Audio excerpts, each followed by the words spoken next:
Hey there, me Anwar Islam from your favorite channel Lyceum. Do you agree with the saying, when in Rome, do as the Romans do? Do you have a similar saying in your language?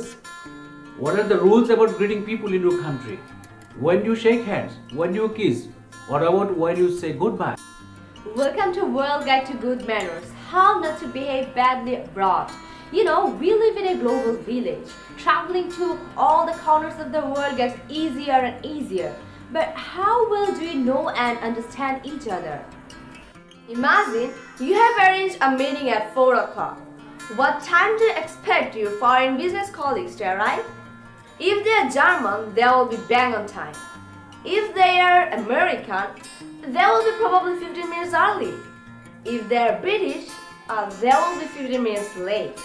And you should allow up to an hour for the Italian.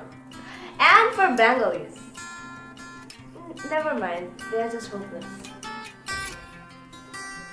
When the European community began to increase in size, several guidebooks appeared on giving advice on international etiquette. At first, many people thought that it was a joke, especially the British, who seemed to assume that the widespread understanding of their English language meant to be corresponding understanding of English customs.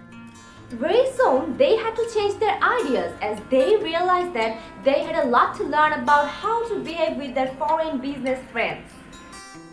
The British are happy to have a business meal and discuss business matters with a drink during the meal. But the Japanese prefer not to work while eating, because lunch is a time to relax and get to know one another, and they rarely drink at lunchtime. The Germans like to talk business before dinner. The French like to eat first and talk afterwards. They have to be well fed and watered before they discuss anything.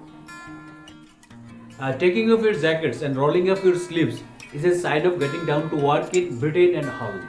But in Germany, it is regarded as taking it easy. American executives sometimes signal their feelings of ease and importance in the offices by putting their feet on the desk whilst on the telephone. In Japan, people would be shocked. Showing the soles of your feet is the height of bad manners. It is a social insult only exceeded by blowing your nose in public. The Japanese have perhaps the strictest rules of social and business behavior. Seniority is very important, and a younger man should never be sent to complete a business deal with an older Japanese man. Also, the bow is a very important part of greeting someone. You should not expect the Japanese to shake hands. Bowing the head is a mark of respect, and the first bow of the day should be lower than you meet thereafter. Americans sometimes find it difficult to accept the more formal Japanese manners. They prefer to be more casual and informal, as illustrated by the universal "Have a nice day." Americans' waiters have a one-word imperative: enjoy.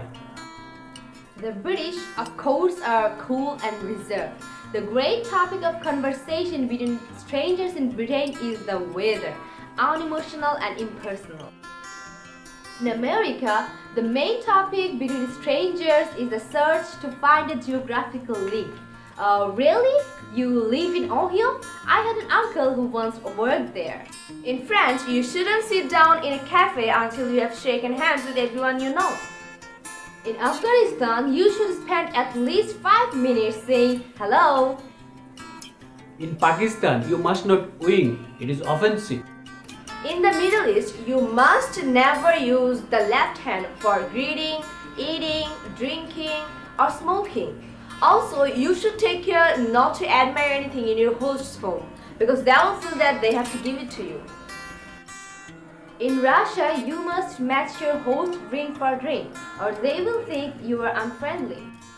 In Thailand, you should clasp your hands together and lower your head and eyes when you greet someone.